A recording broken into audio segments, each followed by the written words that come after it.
The Independent Electoral Commission has launched Elections 2019, amongst other things, aiming to target more young people to register to vote. Speaking at the launch a short while ago, IEC chairperson Glen Mashinini said people under the age of 30 were underrepresented in the electoral process. Mashinini has, however, lauded South Africa's electoral process and the maturity of democracy. Our reporter Abongile Dumako is standing by for us.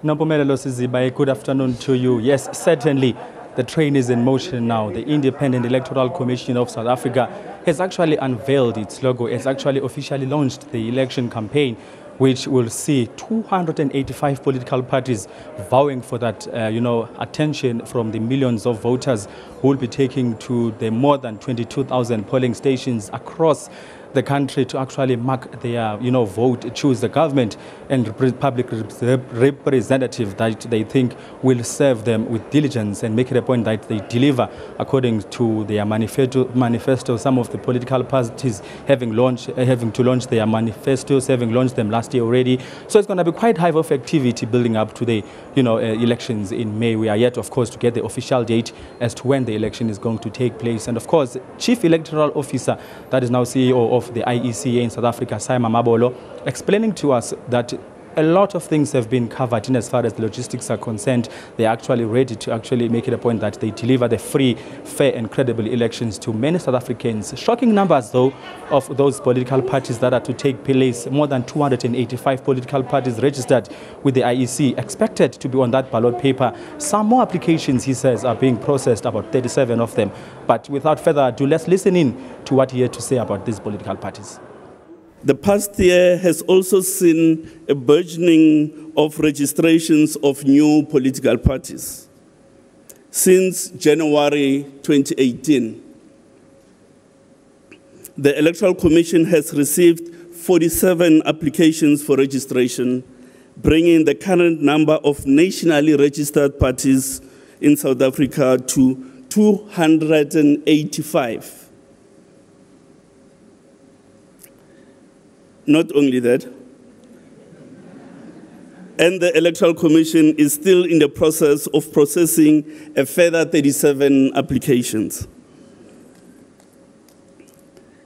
Of course, this hopefully does not mean we will see a 200-plus party ballot paper. If that were to happen, I'll run away. And of course, Simon Mabolo going on to say that the number of, registered voters continues to be on the rise, which is a good sign that, their campaign is able to reach out to the many millions of South Africans who are eligible to vote so that, the elections can sort of, yield those, expected results, free and fair, and of course, eligible. Let's again take a listen to what Simon Mabolo had to say about the new voters that are coming to the fore in their poll.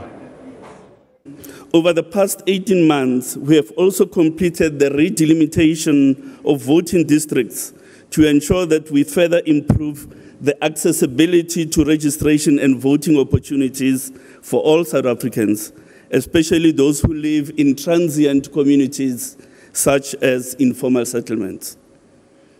This has seen the number of voting districts grow to 22,927 for this election, so just shy of 23,000 voting stations. This is an increase of approximately 300 since 2016 municipal elections and about 650 since the 2014 national and provincial elections. Well, there you have it, Nompu. A lot, of course, is going to happen. Political parties are going to crisscross the country campaigning with the hope that they will win that trust of the voters. And of course, there's a lot of new political parties that are coming to the fore, as we've been saying. It remains to be seen whether or not they'll be able to convince South Africans as to they are going to be able to deliver according to their manifestos and their promises that will see the lives of many South Africans changing for the better. With that, it's back to you in studio, Nombu. Colleague there, Abongile Dumako.